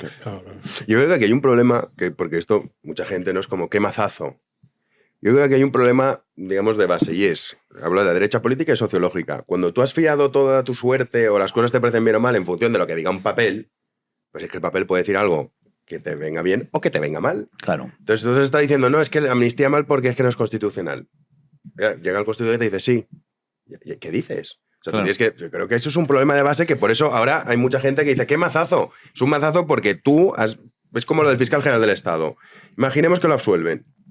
Ay, qué mazazo, es que no lo van a quitar a este nunca. Claro, porque tú has fiado todo a que unos tipos del Supremo que no tienen por qué ser los que carguen la losa de que si la nación prospera se va al garete o se convierte esto en una especie de narcoestado. Es un formalismo jurídico de manual. Pero es acojonante, macho. O sea, es que desde que tengo uso de razón siempre están con la legalidad, la legalidad. Bueno, pues, perdón, un inciso, pero eso también lo hace la izquierda, ya que hablamos de izquierda derecha, cuando están siempre dando la matraca con la legalidad republicana. Aquello estaba ya, el régimen aquel estaba hecho un desastre. Es decir, que esta especie de leguleyismo es a beneficio del que lo pone en circulación. Por hilar con lo que tú decías anteriormente, es cierto, Europa es modelo para lo que nos conviene. Porque ¿qué pasó con un delito llamado... ¿Cuál es el que se quitó? De sedición. Es que no existe un paralelismo literal en otras democracias avanzadas. Pues no se llama igual, pero haciendo los mismos hechos, que es un poco por donde vas tú, te vas al hotel Las Rejas. Y penas más duras. Y penas más duras. Eso por un lado. Y por poner muchísimos más ejemplos. El tema, yo soy muy machacón con esto porque me parece fundamental, el tema de la marginación del español en Cataluña no se da en ninguno de los avanzadísimos estados europeos. Para eso no hay nadie que se fije. En el Rosellón no pasa. En el Rosellón no pasa. No pasa. Por ejemplo, y es que la Cataluña Nord, que dicen. Sí. Es decir, que en ese sentido. Les han dicho que un mojón a Cataluña Nord, los del Rosellón. Les han dicho que eso no se llama así. No sé cómo se llama. Bueno, se llama en catalán, pero me voy a enterar bien pronto. Pirineo Atlántico. Sí. Tienen, de hecho, no solo no les dejaron llamarse Cataluña Nord, sino que quitaron el nombre de la región para darle el nombre de la región de al lado. Es decir, que no solamente es que País Vasco y Navarra pasan a llamarse Euskal Herria, que no les dejan, sino que les ponen Aragón.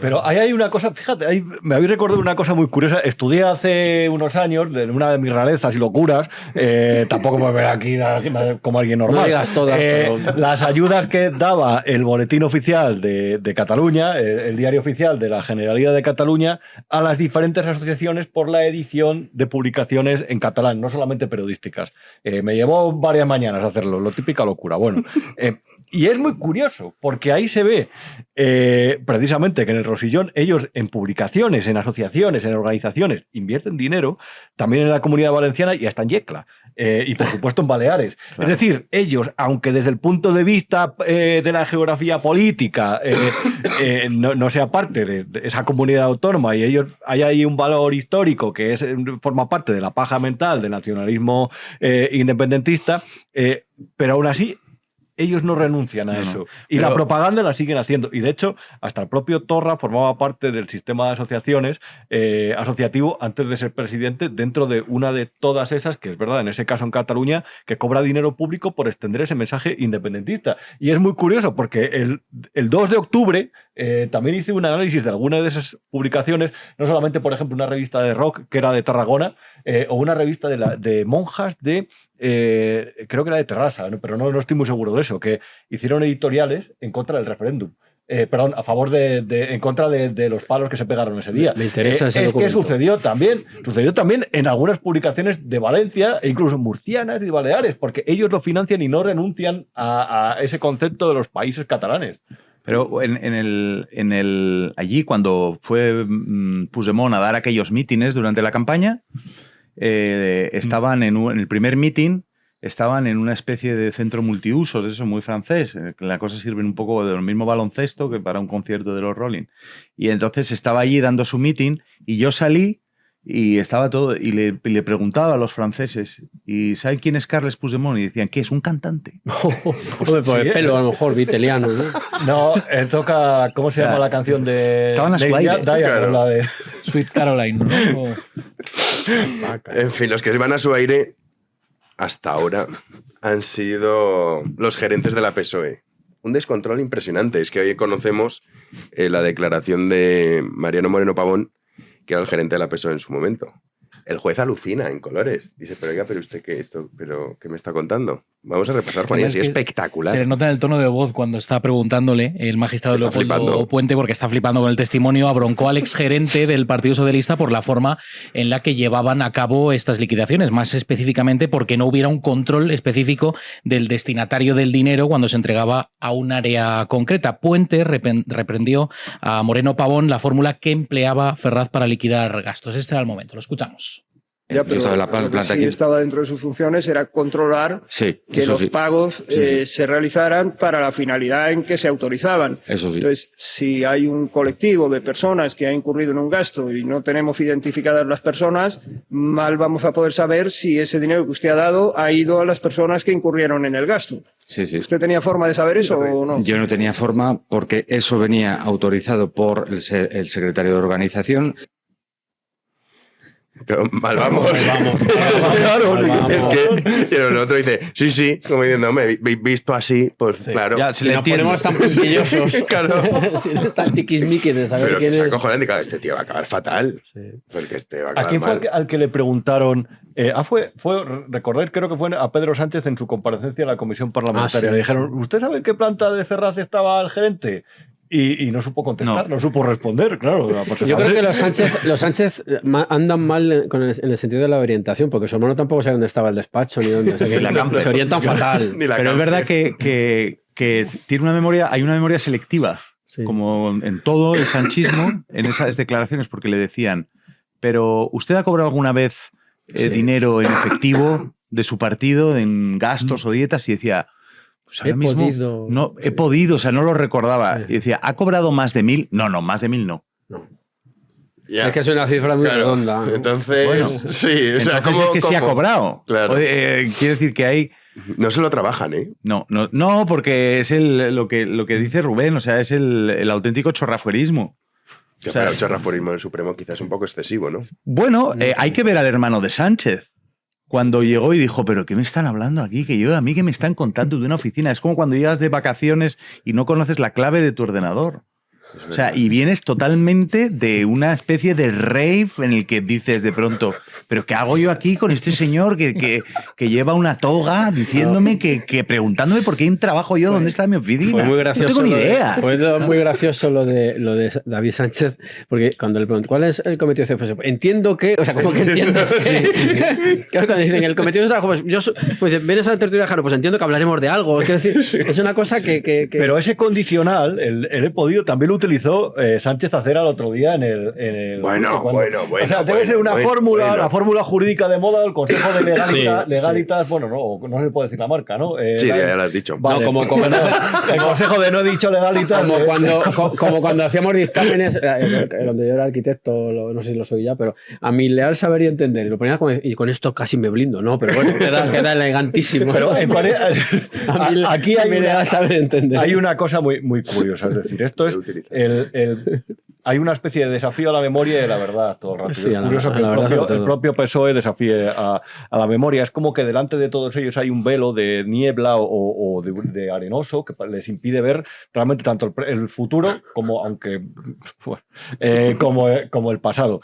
Recordemos que allí nadie conocía a Víctor de Aldama. Lo digo porque el propio Víctor de Aldama ha reconocido que habría entregado sobres de 10.000 euros mensuales o una cantidad de 10.000 euros mensuales a Koldo García. De hecho, el último informe de la UCO sobre Ángel Víctor Torres, en el que no aparece de las chicas, viva, no hay chicas, aparece eso. Convendría recordar que a Koldo García se le entregaban presuntamente estos 10.000 euros en sobres y a saber para qué.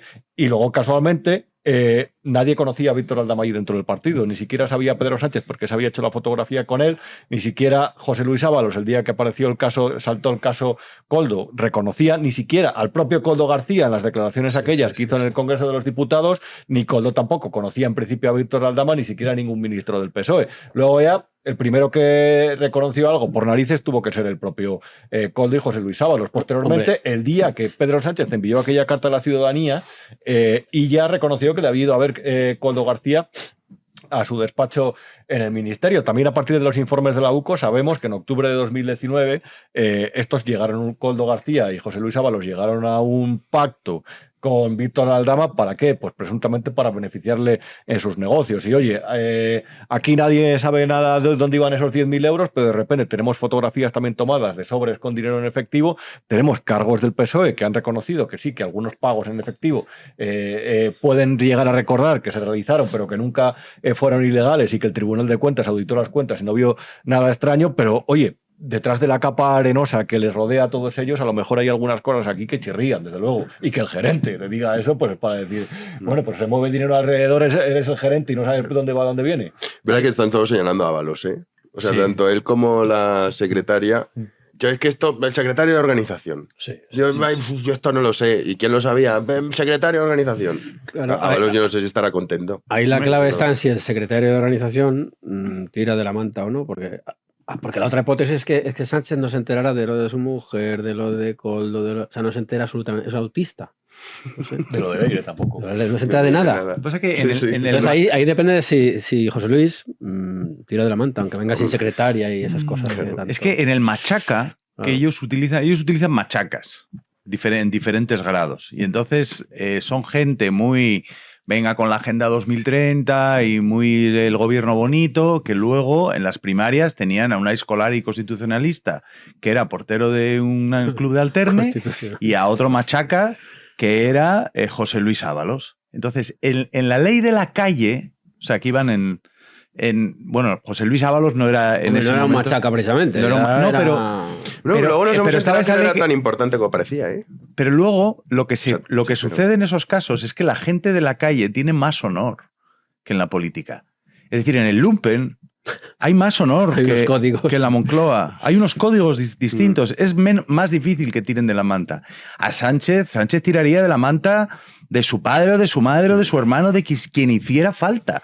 Es decir, como decía Pérez Reverte, vende a tu madre o sea, no es que vende a su madre y da la tuya, entrega la tuya. Es decir que... Pero el machaca normalmente mantiene un punto de honor siciliano, de gente de la calle, de yo no soy un chivato. Y por ahí... cuesta creer. O sea, pero es que al final... Bueno, Koldo es verdad que está rajándolo todo, porque lo grabó todo, porque desde el principio se dio cuenta de que este caso se va a llamar caso Koldo. Pero, ¿sabéis por qué? Ahí fue un visionario, pero a mí me cuesta creer en ese código que me parece que casi es cervantino lo que estás contando, el patio de Monipodio, no sé qué historias. Pero que sí, porque lo parece, ¿no? Pero, o Calabria, o Sicilia, o yo qué sé, Vito Corleone, si quieres. Pero ese código de honor es que... todo ahora mismo está enfocado en Koldo, que se puede comer todo, pero don José Luis Oneo, como le queramos llamar, ¿qué va a hacer? No, me lo quedo yo, que me han puesto en otra esquina y aquí no ha pasado nada. Me cuesta creerlo. A mí me cuesta creer que José Luis... Me cuesta creerlo que José Luis se lo vaya a comer solo. Tiene que tragar mucho. Claro, es imposible. ¿A cambio de qué? Claro. No, ¿a cambio de qué? Claro, porque es que se va a morir en la cárcel. No sé, habrá que preguntar a las Leires. A cambio a lo mejor que le han ofrecido. De que no salpica su entorno familiar más inmediato. Pues si su hijo ya está pringado. Pero claro, por eso es que yo me cuesta, o sea, entiendo lo que dices y me encaja de que el chivato está muy mal visto en esos ambientes y hay cierta caballerosidad en esos mundos o submundos, inframundos, pero claro, es que el precio que va a pagar por esa especie de formalidad, como queramos llamarle, es que se queda en él todo el problema. Y todos sospechamos que algo tuvo que saber el uno, porque si no ya directamente es autista. A ver, yo creo que detrás de todo esto, y me ha gustado mucho lo que has comentado de los códigos, hay algo que también en la gente de la calle se da por descontado y es muy triste y es muy lamentable. Y es que hay una sensación de que esas causas son tan complejas de juzgar, siempre hay un motivo de indefensión que termina con la causa en el constitucional o dando vueltas en juzgados, instrucciones complejísimas que duran varios años, y eso yo creo que, por eso yo creo que al final a la gente no le afecta tanto los delitos de corrupción a la hora de tomar sus decisiones electorales, salvo que sea la hecatombe, claro, porque creo que en realidad se da por descontada cierta sensación de impunidad ante estas corruptelas. Entonces, claro, sí, se nota, se ve realmente que la corrupción implica gobiernos desgastados o gobiernos que han hecho un uso abusivo del poder, que creo que también se da por descontado ese uso abusivo del poder, precisamente porque no creo que haya una efectividad plena de los tribunales, dada la complejidad de las causas a la hora de instruirlas y de juzgarlas. Pero también es verdad que yo creo que hay un punto desde la calle, mira, esta gente maneja unos códigos, esta gente roba, por decirlo de alguna forma, y aquí nunca pasa nada. El caso el juicio de los Pujol todavía. Roban, pero son los míos. Sí, eso, justo. Y además, ese es el siguiente paso. Es decir, ya que roban todos, ya que esto no se va a corregir, por lo menos que están los míos aquí, a lo mejor me dan una paga o a lo mejor yo que se me bajan un impuesto. Es que es muy triste y es lo que desgasta lo institucional. ¿Quién pero decía mira, cuando roba la derecha es peor? Alguien lo comentaba. No, Garzón lo que decía es que si robas dejas de ser de izquierdas, entonces eras de derechas. Que uno de izquierdas no puede robar. Sí, pero al final... Como ETA, cuando mataba era de derechas. Sí, decía, no, esto de una persona de izquierdas no puede. Pero si os dais cuenta, el juicio de los Pujol no se ha celebrado. El juicio de Púnica, de verdad, yo recuerdo que era el último pringado de la redacción cuando estaba escuchando los audios de Púnica echando una mano, y fue hace como 8 años. Tampoco se ha juzgado, y eso es una corruptela igual de lamentable. Entonces, claro, ¿cuál es la perspectiva judicial? Lo digo también porque a la hora de protegerse entre ellos o a la hora de no cantar también influyen estas cosas. ¿Cuál es la perspectiva judicial, por ejemplo, del caso Koldo? Ya, ¿cuántos años vamos a estar esperando? ¿Y cuánto no se va a adivinar por una comisión rogatoria que no llega, que se demora, por el secreto bancario? O sea, que ¿tú crees que lo han apostado todo a lo largos esos los procesos? Yo creo que no hay incentivos suficientes para que el que raja, el whistleblower, raje, lo haga, porque en realidad sabe que se va a demorar tanto y es tan complejo, y realmente al final las penas finalmente que se pagan son tan escasas para la gravedad de esos delitos que no hay un incentivo para rajar. Hombre, de hecho, Ábalos, si mañana dice dimito, todo se va a la Audiencia Nacional. Claro.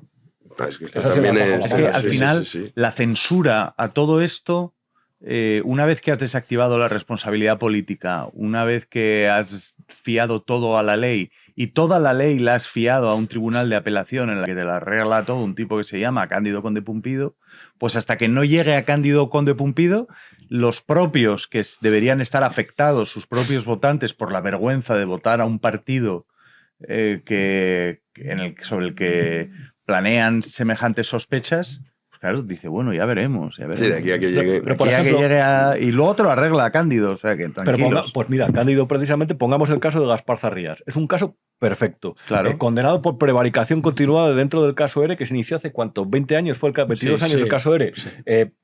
Todavía el Tribunal Supremo, si no me equivoco, se tiene que pronunciar sobre para recalcular la pena que le impuso porque el Tribunal Constitucional consideró que se habían vulnerado sus derechos. ¿Qué pasa mientras tanto con Gaspar Zarrías? Que tiene un negocio que ha facturado en los últimos años 1 millón de euros y que en realidad, de forma consciente o inconsciente, y a cada cual, allá se lo imagine, ha llegado a hacer un favor al partido porque llegó a tener a sueldo a Leire 10 mientras estaba trabajando para esa presunta célula al servicio presuntamente de Santos Cerdán. Es que este es el horizonte de una de las personas que ha sido, reitero, condenada por prevaricación continuada. Sí que hay un juicio que se ha celebrado. El del fiscal. Ojo. Sí. Vamos a repasar, Juaní, cuando ayer el fiscal dijo: la verdad no se filtra. Esta es una frase hortera y lamentable en su línea. La verdad se defiende. Hoy ha sido es que me deja sin palabras. Jodas. O sea, yo tendría ya... Este hombre no puede ser fiscal. Por cursi. Por cursi, por hortera, por mal gusto, por todo. Por eso ya. Esa frase es un atrapadedo. Es decir, la puedes decir para liberarte. Hoy, mira, la verdad no se filtra ser. Se lo han dicho luego. O sea, que se puede filtrar para defenderla. Claro, sí. No, o sea, es casi autoinculparse. Hoy ha sido el 6º día de juicio en el Supremo contra el fiscal general del Estado, contra Álvaro García Ortiz, pero vamos al día anterior, cuando el propio fiscal general terminó su declaración tras casi hora y media de comparecencia ante el Supremo, después de negar de forma tajante haber filtrado a la prensa la confesión de González Amador. Ahí va su cursilería. Antes de entrar en la sala, y con eso termino, disculpen y les agradezco su paciencia, una persona a la que no conocía me ha dicho una frase que me ha gustado mucho. Dice, la verdad no se filtra, la verdad se defiende. Y creo que es un poco el resumen de esto que ha pasado aquí. Zapaterista. Esa frase, ¿no? Sí, es un poco. Como el Zapatero dando un mitin en Donosti después de salir de comer, ¿no? Cuando dijo que el mundo tan pequeño, el cosmos tan grande. Aquellas cosas zapatéricas. La que tierra pertenece al viento. Claro, que es como cuando sales de hacer surf en Gros, yo lo entiendo, y te tomas 2 cervezas y una gilda, pues claro, ves el mundo enorme. No, lo ves a una escala cósmica. Y el planeta tan chiquitito, ¿no? Donde se ama y se besa de que... Oye, además, a veces si se alarga, le ves como más inestable todo, bamboleante, ¿no? Saliendo, como Mariano el día de la moción. Efectivamente. Mariano cuando salió, ¿cómo veía el mundo? Cuando salió del restaurante cambiante, oscilante, inestable, oscilante. No, yo que, a ver, lo que ha dicho, lo que dijo el fiscal general, esto de decir, es una venganza, esto es una venganza contra mí, han urdido un plan contra mí, joder, eso es de primero, de estás hasta las orejas. Entonces eso lo dice cualquier reo, cuanto más culpable más lo dice, porque más mayor es la evidencia de que es culpable. Y entonces pues viene a decir todo esto es una venganza. No hay problema, mi reflexión es la siguiente, no hay problema porque eso lo diga cualquier reo, pero es que el señor García Ortiz, que a mí llamado Alvarone, no es cualquier reo, es decir, es el fiscal general del Estado en ejercicio. Y esto lo que está preparando, lo que está gestionando y de lo que está encendiendo el motor desde una crisis institucional de choque entre poderes brutal, que es lo que se está generando. Lo que están generando es un ariete de un tronco de 15 metros enorme a las puertas de la judicatura. Y lo que están haciendo es generar una escena en la que si sale culpable habrá sido todo, pues una confabulación de los malvados de la UCO apolillados con los cuerpos patrióticos neofranquistas, con la prensa de bulera de derechas y con el Supremo fachorro. Pero es que si sale inocente va a ser lo mismo, porque van a decir, ¿ves? Era inocente, en cambio la instrucción, lo que hicieron fue... Es decir, la justicia está fastidiada, suceda lo que suceda, gracias en parte a este hombre y su jefe, como dice Leire, ¿no? ¿Quién es su jefe? Y si sale inocente, empezarán a señalar los otros casos, aquí va a pasar lo mismo, y a pasar. Es peronismo. Que si en el caso de que lo absuelva el Supremo, que no lo sabemos, será en contra del criterio de la UCO, O sea, desacreditas a la UCO. Sí, pero es una UCO, como dice él, que bueno, es una panda de fachas que han ido a por él, en fin. Es que la propaganda, la propaganda funciona así en este caso, yo creo que es muy burdo, pero ¿no? por eso te digo que la sentencia esta tiene una importancia mucha. brutal. Mucho más importante, te diría, que el caso Koldo. O sea, que todos los casos que estamos hablando, el caso Koldo, el hermano, la mujer, el perro, todo lo que quieras, los metes todos en uno y me parece más importante solo el del fiscal general del Estado que eso. Porque tú imagínate que dices, absuelto, vives en un país, cuidado con el tema, en el cual se pueden revelar información confidencial tuya, destrozarte la vida y no pasa nada. Y no pasa nada, ¿eh? Luego tienes el relato de la instrucción a los fiscales, que cuando ibas a la sala segunda del Supremo, hay 25, hay fiscales que iban todos detrás de Álvaro, de Alvarone. Esa gentuza, ¿cómo va a poder instruir un caso? Los partidarios. Es muy fuerte, ¿eh? Pues esos son los que van a instruir el caso. El relato ya lo tienes, diciendo, ¿veis? Es que esto... Luego, la UCO. Claro, si la sala segunda del Supremo desacredita a la UCO, ¿qué va a decir la PSOE? ¿Veis cómo la UCO te la cargas también? No, porque la UCO ya todo esto lo que tiene haga... muchísimas consecuencias y este tío no es condenado. A ver, yo muchísimas. Recuerdo hace unos años que hablaba con Margallo y decía una cosa que de verdad no se me olvida. Después de la crisis que se abrió con el Estatuto de Cataluña, se debería haber enfocado una especie de reforma constitucional o de segunda transición, precisamente para evitar los efectos del deterioro institucional que ya se veía como consecuencia de esas fuerzas exógenas que van poco a poco estirando la piel de toro hasta convertirla en algo que realmente no sabemos en qué terminará. Este caso yo creo que va a ser uno de los puntos de inflexión precisamente por lo que comentabais. Porque pase lo que pase, esa doctrina peronista es la de utilizar cualquier ingrediente que tenga a mi alrededor para hacer un guiso que a mí me convenga, se va a hacer. No sé si recordáis las imágenes recientes de Cristina Kirchner en el balcón delante de unos, que eran unos pocos. ¿Cuántos son? 100 personas delante de toda la sociedad argentina. Da igual. La imagen dio la vuelta al mundo. Cristina Kirchner, condenada en el balcón, la princesa encerrada, la torre, no puede salir, detención domiciliaria. Pero que sepáis que el pueblo está con nosotros aquí manifestándose por ello. Y aquí va a suceder exactamente lo mismo. Por eso, reitero, creo que era importante esa reconcepción de todo, entre otras cosas, por algo que no se ha limitado y que está siendo un factor fundamental en esta legislatura. Frente a un gobierno débil, propaganda. Creo que es fundamental, en ese sentido, limitar o acotar o incluso terminar con la cantidad de recursos que se dedican a la propaganda, tanto los medios públicos como los privados, porque si al final en estos casos sirve para acentuar ese pulso cuando alguien está en el gobierno y lo necesita, al final termina por ser perjudicial termina por ser lo contrario al interés general. ¿Si es culpable el fiscal? Por supuesto, es decir, van a ir con la teoría de la lawfare y a lo mejor en vez de Pedro Sánchez va a ser de la teoría maoísta de te lanzo a los estudiantes. Aquí no hay estudiantes, pero está Podemos, la izquierda radical, que es la que está llamando estos días a reventar a la derecha. Está llamando a eso. Esto ya no es alerta antifascista, esto es a reventar a la alternativa política a nosotros. Y si es una sentencia favorable, es que lo va a hacer el propio Pedro Sánchez. El Plan de Acción por la Democracia era importante, hay que apretar y hay que todavía apuntar. Que sobre la ley Bolaños está todo el mundo muy tranquilo, porque dice, no, el Junts ya ha dicho que no. Junts, que hoy ha salvado in extremis la votación para, digamos, acabar con las centrales nucleares, porque como le ha gustado lo que ha dicho un tipo de extranjero sobre la amnistía, pues entonces, venga, hoy te premiamos, Pedro. En manos de esa gente, o sea, ¿dónde está? Yo no veo, no sé si vosotros, a lo mejor es que yo vivo en otro mundo, ¿dónde está el Partido Popular y Vox denunciando el intento de la ley Bolaños? Es que me da igual si sale o no sale, tendrías que estar 24/7 con el asunto. Pero miremos... Nadie dice nada, porque es que los de Junts han dicho que no. O sea, hay que ser imbécil para fiarte tú de a ver si Junts decide o no que la instrucción de los casos esté en manos de esa gentuza que ha ido con el fiscal general al juicio. Es acojonante. ¿Cuál es el fin último de un partido independentista? Hacer que un Estado sea más destrozar la nación, claro. Bueno, es que ahí se entiende, se pueden prever las decisiones que van a tomar. A ver, es que la semana pasada, no sé si ya como hablamos en tantos sitios, no sé si hablábamos aquí. Demasiado, eso es verdad que hablamos decíamos demasiado. ayer, o decíamos a la semana, hablamos demasiado, que esta ruptura que era, pues en realidad no era nada. O yo no sé con quién lo hablaba, pero no era nada porque es lo que dice Rubén. Para los secesionistas catalanes, España es una basura, un estercolero. Pues cuanto más basura haya en el estercolero, mejor. Y cuanto más daño se haga a quien se ha proyectado sobre él la idea de que es un Estado opresor, mejor. Y cuanto más corrupto, peor imagen tendrá, más aliados. Porque no nos engañemos, todos los procesos de secesión necesitan de un tercero y de un cuarto y de un quinto aliado. No es una cosa entre dos nada más. Hay más invitados en el combate. Entonces, necesitamos proyectar la idea de que España es un cacicazgo asqueroso, donde ahora lo que más nos conviene es que es el más débil y que lo tenemos pillado por los 7 votos.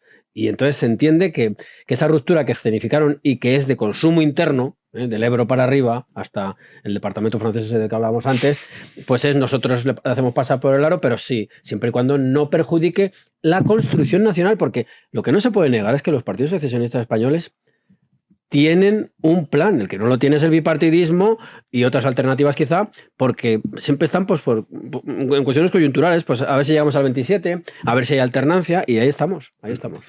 Yo creo que, fíjate, que Junts, vale que el sanchismo hechiza a todos sus socios menos a Bildu, y todos terminan en un destino, porque yo creo que Sánchez es gafe.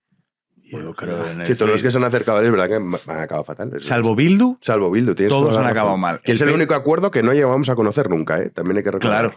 Claro. No sabemos nunca supimos que había pactado.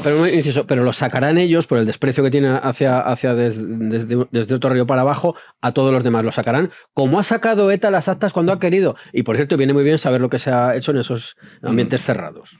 Pero que al final Junts, por ejemplo, yo no sé si van a estar tan hechizados como para entregar al gobierno, a la fiscalía, que depende del gobierno, como dijo Sánchez, la instrucción de los casos. Porque luego el tiempo corre y cambian los gobiernos, y no sé si ellos se plantean, a ver, un gobierno de PP y Vox a ver si van a venir aquí con la fiscalía, con la instrucción en la mano y nos van a machacar. Es decir, Junts yo creo que en el fondo saben que la mayor garantía que tienen de defensa en España son los jueces. Dicho esto, puede pasar cualquier cosa, porque están como el PNV. El PNV era el canario en la mina. Sí. O sea, tú veías el PNV y decías, si el PNV dice sí, es que va a ser sí. Si el PNV dice no, es que va a ser no. Y si el PNV se abstiene, es que no sabemos qué va a pasar. Nunca se equivocaban dentro de la construcción de su proyecto, que yo considero equivocado. Pero no está mal hecho, está muy bien hecho, un proyecto muy malo. Pero ellos siempre daban en el clavo, hasta que de pronto se quedaron con el sanchismo totalmente estebannizados y bueno, pues pasó lo que pasó. Pero a mí me cuesta creer que Junts vaya a hacer esto, porque la vida es muy larga, que hay un cambio de gobierno y... no sí, sé. y que en realidad ellos de algún modo, probablemente, por darle continuidad a este comentario, en el parasitismo de la nación española es donde mejor viven, ¿no? Tampoco nos llevemos a engaño, ¿eh? Sí, hasta que ha salido Alianza Catalana. Claro. Que ya no viven tan bien. Ya, pero por eso ahora... Es que ahora tienen un problema enorme. Muy gordo, que es análogo al de PNV con Bildu. Porque generacionalmente Bildu está llamado a suceder al PNV por cuestiones muy hábiles por su parte, y eso yo detesto a estas formaciones, que yo ahí legalizaría inmediatamente si tuviera donde firmar y poder para ello, porque ellos se han revestido de los ropajes de moda. Es decir, Bildu es un partido ecologista, feminista, multiculturalista, es la antítesis de lo que decía Sabino Arana. Pero claro, es lo que toca en este momento, y el proyecto final, que es el desprecio a lo español, la hispanofobia, que es el elemento central de ellos, se mantiene intacto. Claro, y el PNV pues son unos carcas ya, entonces vienen a renovar. En Cataluña, ¿quién viene a renovar? Pues Sílvia Orriols, que viene a poner sobre la mesa los efectos en gran medida del puyolismo, que es traer hombres colonizados a Cataluña que sí, que te podrán hablar catalán, pero que ellos están pensando en clave diferente. Pero esto de Sílvia Orriols es interesante porque además ellos han jugado siempre con el rollo el Estado español, opresor, qué terrible, luego Rufián, mamá, perdidos, todas las tartas de Madrid, aquí lo insultan menos que en Cataluña, encantados. Es un castizo ya. Ya, claro. Por eso que dices, tú puedes jugar eso hasta hoy. Que ha llegado una que dice, mira, yo soy de verdad. Yo, para empezar, si me hacen entrevistas, que las concede, ¿eh? O sea, tú puedes entrevistar a Sílvia Orriols si quieres. Lo único es que ella solo te responde en catalán. Ella concede esas entrevistas. Y dice, y yo no reconozco a España y no me presento a las elecciones. Claro, ahora el rollito de mirad qué indepes. Uy, qué indepes. Cuando tienes a una que es de verdad indepe, que dice, no, yo voy a saco y considero a los españoles como un poco menos que una raza inferior. Sí. Dices, claro, ¿qué es lo que los otros lo hacían? Pero bueno, pero no. Ahora lo tienen muy complicado. Ahí entra en juego un factor muy clásico en la política, el posibilismo. Entonces yo creo que Junts tiene que jugar la carta del posibilismo. Porque el extremismo ya se lo ha comido Sílvia Orriols. Ya se lo ha comido con patatas. O sea, ellos tienen que calcular muy bien, pues incluso si te hacen la entrevista en catalán o no, porque claro, es que si no va a parecer una copia del otro. En fin, tienen un problema muy gordo. Por eso yo decía al principio que probablemente... Yo lo celebro, que Alianza Catalana esté destrozando a Junts. Lo celebro muchísimo. La vuelta a las esencias. Yo lo que creo es que... Siempre lo he pensado, que sobrevaloramos a esta gente claramente. De hecho, la actitud es un poco como la de cuando llegan a Madrid, la de el tipo que es misógino porque ha tenido malas experiencias o porque no ha tenido, y de repente le empieza... Sí, de repente le empieza a querer una. Y ya le cambia, claro, o sea, cama caliente, un paseo de la mano, el día de lluvia, bueno, el cine, qué bonito, las mariposas en el estómago, y ya de repente... En Madrid no está tan mal. Es más capital, que es más cosmopolita, pero Madrid tiene lo suyo, de verdad.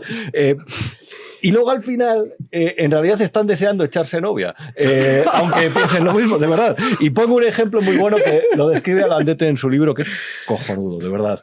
El día antes de hacer la declaración unilateral de independencia, y esto lo descubrió el CNI, llegan dos emisarios que dicen que son del Kremlin a Barcelona. Es decir, que se la sabéis la anécdota, ¿no? Sí. Y les dicen... Se reúnen con Puigdemont y creo que es con el que se apellida Soler, que no recuerdo el nombre. En el Palacio de... Giró, era, ¿no? Era con el número 2 entonces, pero no recuerdo. Y le apuntaba todo en una molesquina, ¿no? Sí, y además, sí, decía... Bueno, mira... es verdad que si declaráis la independencia os tenéis que salir de la Unión Europea. Lo digo porque es un día perfecto para recordarlo. Pero mira, a cambio, vosotros no os preocupéis porque Putin os va a ayudar y os le vamos a poner el teléfono y se lo prometieron, de verdad. Pero a cambio tenéis que convertiros en un centro de minado de datos de Bitcoin. Sí. Yo no sé muy bien cómo funcionan estas cosas, pero se conecta. Hay como centros de minado de Bitcoin y se van generando poco a poco. Perdonen ustedes si cree que soy ignorante en eso, lo soy. Y a lo mejor incluso hasta 10.000 hombres a tu disposición. Un grupo Wagner, yo qué sé. Y estos pobres hombres que les hemos sobrevalorado porque les hemos dado mucha importancia, porque es verdad que sirven y han sido una especie de herramienta para tontos dentro de la política nacional y a la vez se han dejado querer, han conseguido cierto cariño de sus pueblos porque lo emocional llama más que lo racional, especialmente en momentos de crisis, o sea, a partir de 2010, pero aunque les hemos sobrevalorado, en realidad son muy pringados. Es decir, que pueden venir dos tipos, decir que son de Rusia y prometerles eso, y a lo mejor hasta se lo piensan, que vienen a Madrid. Y todo ese discurso de si Orriols vino a vivir a Madrid y cambiaría por completo su mentalidad. Descubre las tapas o lo que sea. No te ponen tapas. Empieza a hablar en español. Se presenta a las elecciones. Eso, pues, no es una bachata y para adelante. Vamos, que se afinca en la taberna de Cibeles, a lo mejor. Hombre, sí, es verdad, porque ahí viene. Digo, no, que ojo al giro que están haciendo todos estos partidos que se están. O sea, desde aquí se escucha la lluvia de gente cayéndose del guindo, ¿eh? O sea, fijaros, Junts pide a Sánchez que le dé el control de fronteras, o sea, que le dé el control de la inmigración. Rufián, de Esquerra Republicana, ha hablado en la tribuna del Congreso de que necesitamos seguridad. Vamos a escucharlo, Chapu. Bueno, porque perfecto. mira, lo tenía Juanín preparado. Sí, el primero, además, en cuanto lo he visto esta mañana, digo... El toro he en dejado suerte. el toro en suerte. Hombre, claro, efectivamente. Siempre al quite. Porque han sido muy llamativas las palabras de Gabriel Rufián en el Congreso, que no sorprenden por el panorama electoral que hay en Cataluña, donde Alianza Catalana, lo estamos comentando, amenaza con barrerlos no solo a ellos, sino también a Junts y probablemente a otros partidos. Por primera vez, el portavoz de Esquerra en el Congreso reconocía, eso sí, a su manera, que la inmigración masiva o ilegal podría traer consigo inseguridad en las calles. Este era el momento. Que hablemos de seguridad. Sí, de seguridad, aunque incomode. Sin la exageración de unos ni la negación de otros. Porque es un problema que existe. Que hablemos de migración. Sí, migración. Y evidentemente no lo estoy vinculando. Pero bastan 5 minutos, poner la oreja 5 minutos en un barrio o hablar 10 minutos con un alcalde para saber que los flujos migratorios, como siempre ha pasado, como le pasó a mis abuelos de Andalucía, llegados a Cataluña hace 70 años, que los flujos migratorios son un reto para los barrios. Lo que decía Chapu.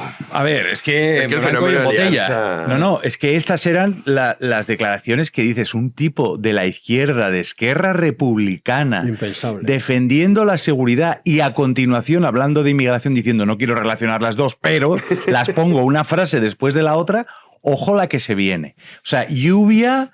O sea, chaparrones de gente cayéndose del guindo. Junts pide las fronteras de inmigración. Esquerra habla de este tema que lo acabamos de escuchar, nos lo ha puesto Juanín. El otro asunto es que el PNV acaba de ordenar a la Ertzaintza. Bueno, increíble el informe que han publicado. Sí, es espectacular. Eso es que muy significativo. Ha salido hace un ratín, pero lo trataremos. El especial de inmigración, este informe hay que sacarlo. Acojonante el detalle de quiénes son los que violan, los que roban, extranjeros, no extranjeros. ¿Cuál es la nacionalidad? ¿Por primera vez? Por primera vez. Se dice cuál es la nacionalidad de... cuál es el número de crímenes y cuál es el porcentaje de nacionalidad. O sea, y esto desde una izquierda... y un centro izquierda incluso, o sea, centro izquierda, izquierda y continuantes, se viene a decir que esto es un invento de las redes sociales, que este asunto es un invento de las redes sociales porque los chavales que están gilipollas ven el algoritmo de TikTok y entonces se vuelven locos con los inmigrantes. Pero esto es una cuestión que está ahí. O sea, dime tú qué influencia tiene Vox y qué influencia tiene el banonismo en una gente de Donosti. Pero si Vox no existe. Bueno, va uno ahí que esté...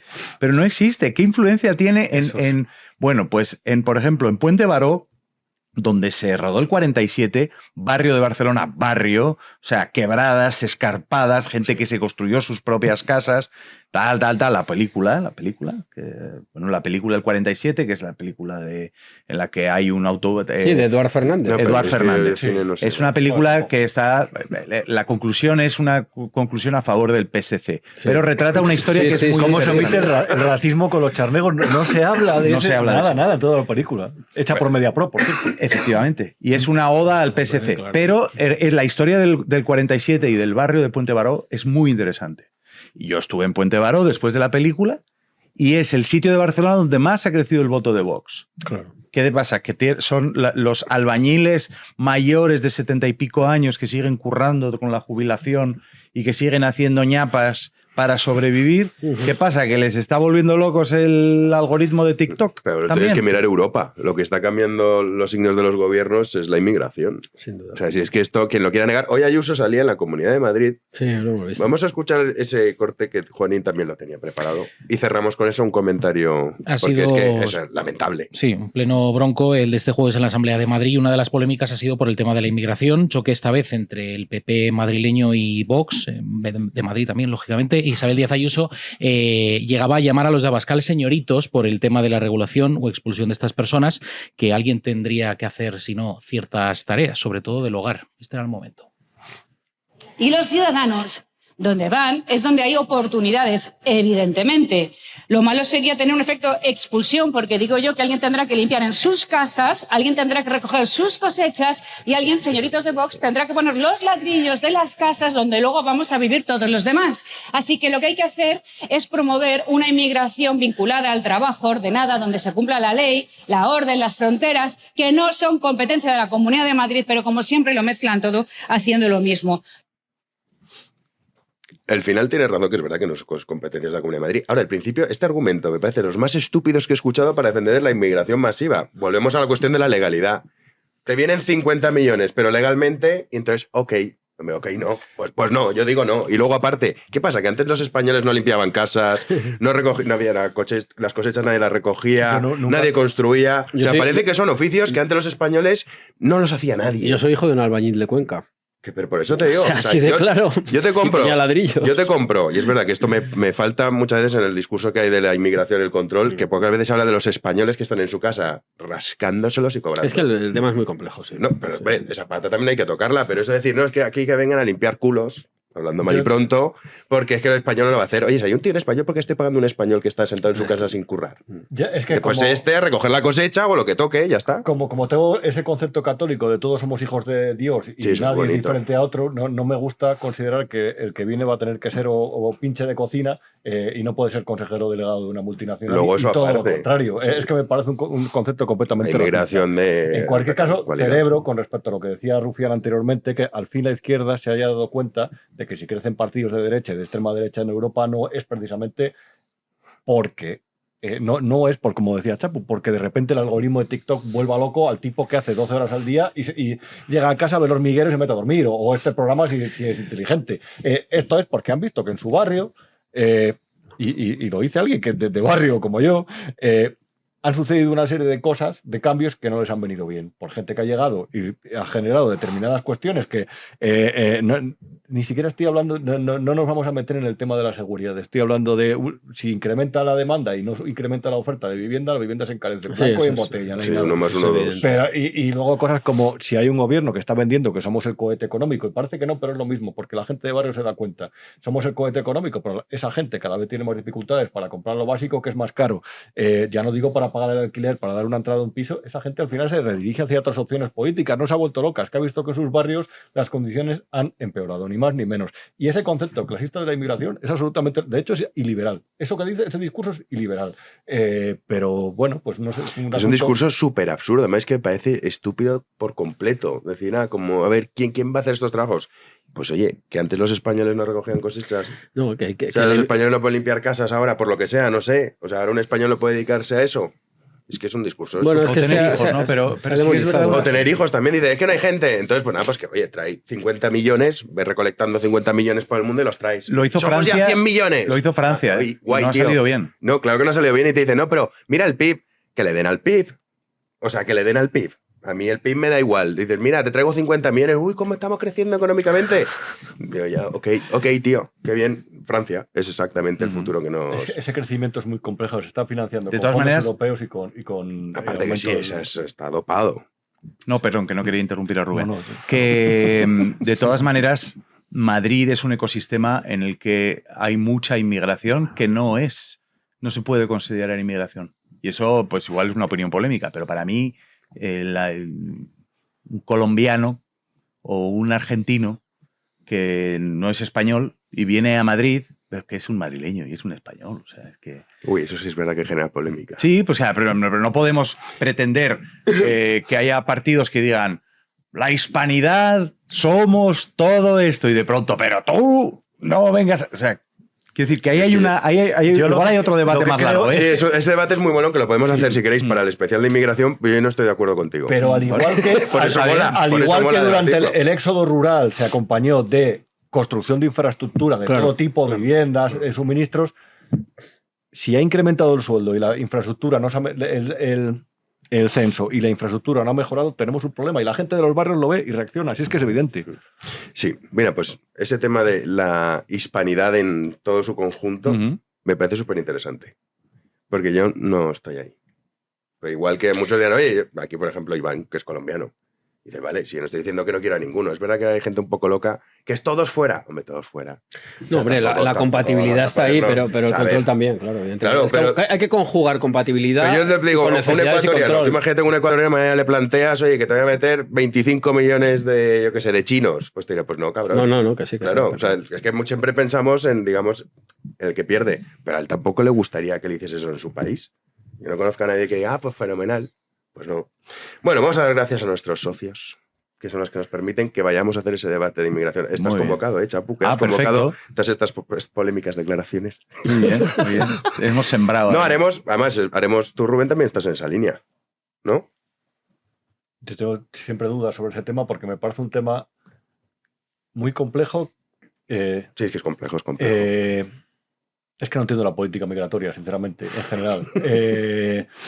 No entiendo cuál es el proyecto a largo plazo, no entiendo cuál es el proyecto a corto plazo. Es que ayer salió un dato también, medio millón más en España, que prácticamente, no te digo no el 100%, pero 400.000, en torno a 400.000, que eran extranjeros. Entonces, ya somos casi 50 millones en España. Ya, ¿y qué? Francia. Hay experimentos que generalmente no salen bien, quitando japoneses en Perú, alemanes en Brasil y también no sé. También hay un montón de japoneses, la comunidad más grande de japoneses fuera de Japón está en Brasil. Comparto lo de el concepto de la hispanidad, pero reitero, que siempre que hay cambios en un territorio, un número tiene que ir acompañado de desarrollo de infraestructura. Si no lo hay, es una bomba, sea como sea. Bueno, pues haremos ese especial, queda dicho. Vamos a dar gracias a nuestros socios. Damos las gracias a Luis de Madrid, a Salvador de Zaragoza, Joana de Logroño y Froilán de Abu Dhabi. Barna, de Barcelona. Otro dato que salió ayer. En Barcelona el 50% de los jóvenes son extranjeros. Más del 50%, perdón. Es que es un fenómeno que es lo que decías, Chapu, que no es que digan, no, es que han visto un algoritmo. No, claro, es un fenómeno real. La realidad. O sea, es lo que está cambiando gobiernos en toda Europa y aquí es cuestión de tiempo que ya suceda. Tu canal de YouTube, Chapu Apaolaza, está en la descripción y en el comentario fijado. Mira, lo vamos a poner los dos. Vale, qué bien. Entonces, 2 clics y lo pueden escuchar usted todos los días. Haces un vídeo. Suelo, lo intento. Y además cambias mucho de gafas. Sí, es verdad, porque tengo varias, pero ayer perdí unas. ¿No jodas? Sí. Pero esas son baratas, ¿no? Por eso me tiene que verlo la gente para que pueda ir al óptico otra vez. Pero son de esas baratillas, ¿no? Sí, la verdad es que sí. Vale. Nada, me estoy haciendo la víctima. Por eso vende mucho. Sí. Nos vemos pronto. Y nos seguimos en tu canal de YouTube. Estupendo, gracias. Rubén, tus gafas no son baratas. No, sí, son baratas. ¿Ah, sí? Sí, lo puedo contar perfectamente. Yo las compro por internet. Lo que pasa es que me pasa como con las camisas. Generalmente compro el mismo modelo, que además te lo puedo enseñar, lo puedo justificar. Y parezco un poco un dibujo animado, generalmente. Pero pueden ustedes ver que se lava la ropa todos los días en mi casa, se cambian las gafas cuando toca. Y no tengo mucho más que decir. Simplemente que vean mañana lo que no te han contado. Ahí estaremos a las 9 de la noche. Te vemos mañana. Iván, a ti te vemos, no sé, porque, a ver, esta vida de feriante es verdad que haces parón de invierno. La semana que viene es posible que nos veamos. Uy. Es posible. Bueno, lo negociamos. Está muy generoso, Iván, ¿eh? Sí, no, es que ahora viene el mal tiempo, entonces no viaja tanto. Así que ahora pasa el frío, ¿no? Bueno, lo intentaremos. Juanín, tú y yo el lunes. El lunes, si Dios quiere, aquí estaremos de Nuestro vuelta. querido Héctor a los mandos también el lunes, y a todos ustedes, si así lo desean, ya sabes, se quedan con una larga programación, suscríbanse al canal de Chapu y nosotros regresaremos a las 9 de la noche aquí en Libertad Media, como siempre. Muchísimas gracias por estar ahí.